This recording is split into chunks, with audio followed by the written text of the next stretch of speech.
Ethan, a seemingly ordinary teenager, attends CipherCon, a prestigious hacking convention where he is humiliated in front of a crowd by the notorious hacking group, the Iron Fangs.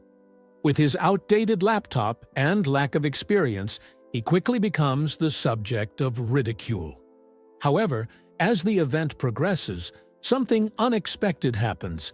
Mysterious messages begin to flood the screens, and the entire convention is thrown into chaos. No one knows who is behind it, but the situation quickly escalates, leaving everyone stunned and questioning who has the power to disrupt the event so completely. Welcome to Limelight Tales. Today, we dive into a story where a teenager's humiliation at a hacking convention unexpectedly turns into a series of events that leaves everyone stunned. The massive hall of CipherCon buzzed with frenetic energy. The best hackers in the world had gathered under one roof, showing off their talents, sharing exploits, and rubbing elbows with the legends of the field. Neon lights bathed the space in a futuristic glow, while holographic displays of encrypted systems hovered in the air like uncrackable fortresses, daring challengers to try. Ethan entered the hall quietly, his hunched posture and hesitant steps making him almost invisible in the chaos. He looked painfully ordinary, a skinny teenager in a faded hoodie, clutching an ancient laptop. His eyes darted nervously, taking in the crowd. The Iron Fangs noticed him almost immediately. Stationed at the center of the room, like royalty, the infamous hacking group drew attention wherever they went. Their leader, Roguebite, was known not just for his technical genius, but also for his arrogance and cruelty. Ethan's awkwardness was like blood in the water for sharks. "Hey, you!" Roguebite called out, his voice cutting through the din. "Yeah, you with the prehistoric laptop. You lost, kid?" Ethan froze, unsure whether to respond. The Iron Fangs were grinning like predators circling prey. I'm just here to watch," Ethan mumbled, his voice barely audible. "Watch?" Roguebite's smirk widened. "This isn't a YouTube tutorial, kid. This is CipherCon. If you don't have the skills, you don't belong here." The crowd around them chuckled, but Roguebite wasn't done. "You know what? Let's see if you've got anything in you. How about a little challenge?" Ethan hesitated, but the weight of dozens of eyes made him nod. Roguebite pulled up a complex encrypted system on a terminal. The screen displayed layer upon layer of digital defenses, an unbreakable fortress. "Crack this," Roguebite said. "You've got 1 hour. Fail, and you leave this hall. Succeed, and we'll let you hang around for a little while." The crowd murmured. Ethan sat down at the terminal, his hands trembling as he began typing. At first, he seemed to have some idea of what he was doing, but within minutes it became clear he was struggling. His commands were clumsy, riddled with errors. Roguebite leaned against the table, grinning. "Look at him," he said loudly. "This kid couldn't hack into his school Wi-Fi." The crowd laughed. Ethan's ears burned with humiliation, but he kept working. The timer ticked down mercilessly. 45 minutes in, he slumped in defeat. I can't do it," he whispered. Roguebite clapped his hands mockingly. "Shocker! Stick to playing Candy Crush, kid." The Iron Fangs erupted into laughter as Ethan stood, clutching his laptop, and shuffled away. He didn't look back as he disappeared into the crowd. 10 minutes later, the laughter stopped. Every screen in the hall flickered and went dark. Phones buzzed with error messages. Laptops crashed. The hum of activity was replaced by stunned silence. Then, a single message appeared on every device. "The shadow sees you." Gasps and murmurs filled the room. The Iron Fangs stared at their screens, frozen. Suddenly, another message appeared. You thought you were untouchable, but now it's my turn. Panic spread. The Iron Fangs scrambled to regain control of their devices, but nothing worked. Roguebite barked orders at his team, his confidence evaporating. "Trace the source!" he shouted. But no matter what they tried, the system locked them out further. Suddenly, their private chat logs appeared on the screens, broadcasting to the entire hall. Every scheme, every illegal transaction, every betrayal, it was all there, laid bare for the world to see. Roguebite's face turned red with rage. "This isn't possible! Who's doing this?" A distorted voice echoed through the speakers. "You wanted a game. Now you're in one." The crowd fell silent as the lights flickered. Ethan stepped forward, his shy demeanor replaced by an air of quiet authority. "You?" Roguebite said, his voice dripping with disbelief. Ethan smirked. "Surprised?" The crowd stared, dumbfounded, as Ethan walked to the center of the room.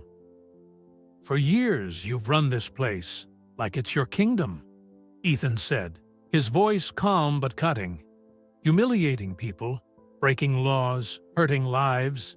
I built the Iron Fangs to be something better, a force for good, but you ruined it." Roguebite's eyes narrowed. "What are you talking about?" Ethan's smirk widened. "I created the Iron Fangs. I recruited you, but when I realized how corrupt and toxic you'd become, I decided to take you down. From the inside." The crowd gasped. Roguebite lunged at Ethan, but security guards intervened, dragging him back. On the screens, a live feed showed police storming Roguebite's headquarters. The Iron Fangs were finished. As chaos erupted in the hall, Ethan slipped away. Weeks passed. Roguebite, now a fugitive, resurfaced online. He had joined forces with Zero Protocol, a shadowy organization that controlled cybercrime on a global scale. Their mission: to hunt down and destroy the Shadow. Ethan knew they were coming for him. One night, his screen lit up with a message: "Run while you still can." Instead of running, Ethan logged into his most secure server. What Zero Protocol didn't know was that Ethan had already infiltrated their network months ago. He had been watching them, mapping their operations, waiting for the right moment. The next morning, headlines erupted. Zero Protocol's hidden servers were exposed. Their leaders were unmasked, their finances drained. Ethan had struck first. But as Ethan leaned back in his chair, a new message appeared on his screen. "Nice move, but the game isn't over." Ethan's heart raced. He wasn't just facing hackers anymore. Zero Protocol had resources far beyond anything he'd encountered. Somewhere, deep in the shadows of cyberspace, his real enemy was watching. Ethan smiled faintly. Let them come. Days turned into the nights as Ethan barely left his room. His desk was a mess of coffee-stained notebooks, open tabs, and blinking monitors. He had been tracking Zero Protocol relentlessly, watching as their leaders reorganized after his attack. He knew they would come for him, but he wasn't going to wait. In the heart of the Zero Protocol network, known as the Core, their operatives worked tirelessly. The Core was a fortress of encrypted servers housed in an undisclosed location, protected by some of the most advanced AI-driven security protocols in the world. Yet, Ethan wasn't intimidated. If anything, he was excited. He stared at his screen, the schematics of the Core glowing before him. He had found a vulnerability, a tiny backdoor in their system that even Zero Protocol didn't realize existed. But exploiting it would take precision and time. As Ethan worked, he received a message. "Nice hideout. Shame it's so vulnerable." His blood ran cold. A second later, his Wi-Fi went out. His phone buzzed with an incoming call, displaying no number. Ethan hesitated, then answered. A deep, distorted voice came through. "We warned you, Shadow. You can't outrun us." Ethan hung up and immediately switched to a backup network. His screen came alive with notifications. Someone was probing his system, trying to locate him. "Not today," he muttered, his fingers flying across the keyboard. With a few keystrokes, he set up decoy servers, tricking his attackers into following false trails. For hours, it was a digital chess game. Ethan's heart raced as he countered every move. But then, his laptop screen froze, and a single message appeared. "We're closer than you think." Ethan turned sharply. His window, usually covered by blackout curtains, had a faint shadow outside. Someone was there. Grabbing his laptop, Ethan bolted out of the room and into the night. He ran through back alleys, his mind racing. Zero Protocol had sent someone, a physical operative. This wasn't just a cyber battle anymore. For days, Ethan stayed on the move, switching locations, using burner devices, and sleeping in cheap motels. Each time he logged into his system, he saw signs of Zero Protocol's relentless pursuit. They were narrowing in on him. But Ethan wasn't without his own tricks. He began planting false data, breadcrumbs leading Zero Protocol to decoy locations. At one point, he even staged a fake digital death, crashing all of his known accounts and leaving behind a fabricated obituary that suggested he had died in a car accident. The move bought him time. Zero Protocol pulled back slightly, but Ethan knew they weren't convinced. Ethan decided it was time to go on the offensive. Using his back door into the core, he accessed their personnel files and identified one of their lower-level operatives, a programmer named Alex. Alex's weak passwords and sloppy online habits made him an easy target. Ethan impersonated Alex, slipping deeper into the core's system. Each step was a risk. One wrong move, and he'd alert Zero Protocol to his presence. But he couldn't stop now. As he delved deeper, he discovered something chilling. Zero Protocol wasn't just after him. They were building a new AI weapon called Nemesis, designed to hunt down and neutralize hackers in real time. Once active, it would make hacking virtually impossible worldwide.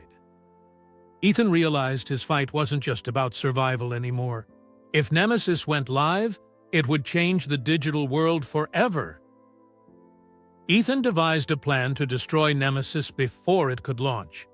It would involve infiltrating the core physically, a nearly impossible task. But Ethan wasn't alone. He reached out to a trusted friend from his past, Sarah, a former member of the Iron Fangs who had left the group before it turned corrupt. Sarah was reluctant at first. "This is suicide, Ethan," she said. "Do you even know where the core is?"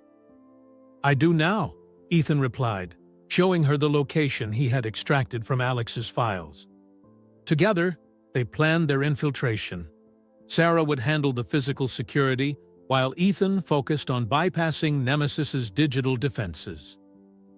The core was located in an underground facility, heavily guarded and monitored.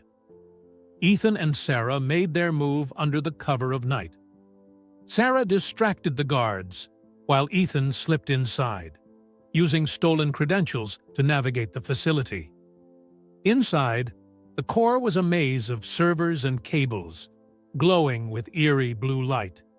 Ethan found the Nemesis terminal, its interface pulsing like a living organism. He plugged in his laptop and began his attack. But Zero Protocol had anticipated this. An alarm blared, and the system locked down. Roguebite appeared on a nearby screen, grinning. "Did you really think it would be that easy?" he sneered. Ethan's heart pounded. Roguebite was controlling the system remotely, using Nemesis to counter Ethan's every move. "You can't win, Shadow," Roguebite said. "Nemesis is smarter, faster, and unstoppable." Ethan ignored him, focusing on the code. He realized Nemesis had one flaw: a dependency on a central server. If he could overload it, the entire system would crash. Sarah's voice crackled through his earpiece. "You've got company. Hurry up." Ethan typed furiously as footsteps echoed down the corridor. The guards were closing in. At the last second, Ethan launched his overload program. The servers sparked and hissed as Nemesis began to collapse. Roguebite's face twisted with fury. "No!" he shouted. Ethan grabbed his laptop and bolted, meeting Sarah at the exit. Together, they escaped just as the facility erupted in chaos. Back in hiding, Ethan watched the news as reports of Zero Protocol's collapse spread. Nemesis was gone, and the core had been exposed to the authorities. Roguebite had vanished, but Ethan knew he wasn't gone for good. Sarah sat beside him, shaking her head. "You've made some powerful enemies, Ethan." "I've also made some progress," he replied. The screen lit up with a new message. "Well played, but the game isn't over." Ethan smirked. "Let them come." Ethan knew the fight was far from over. Even with Nemesis destroyed and Zero Protocol dismantled, the digital world would always face new threats. But he had learned something profound in his journey. The battle wasn't just about skill or technology. It was about standing up for what was right, even when the odds seemed impossible. The corrupt could always rebuild, but so could those who fought for justice. As the sunrise bathed the city in light, Ethan typed a final message into his system before shutting it down. Power isn't about control. It's about responsibility. Use what you know to help, not harm, because the strongest weapon in any fight is integrity. With that, he stepped away from the keyboard, ready to face whatever came next. The world of hacking, much like life, is a battle of choices. Ethan's story reminds us that our skills and knowledge mean little without purpose, and that even in the darkest corners, one act of courage can light the way for others. Thank you for watching. If you found this story interesting, please remember to like, share, and subscribe. Your support means a lot, and I look forward to seeing you in the next video.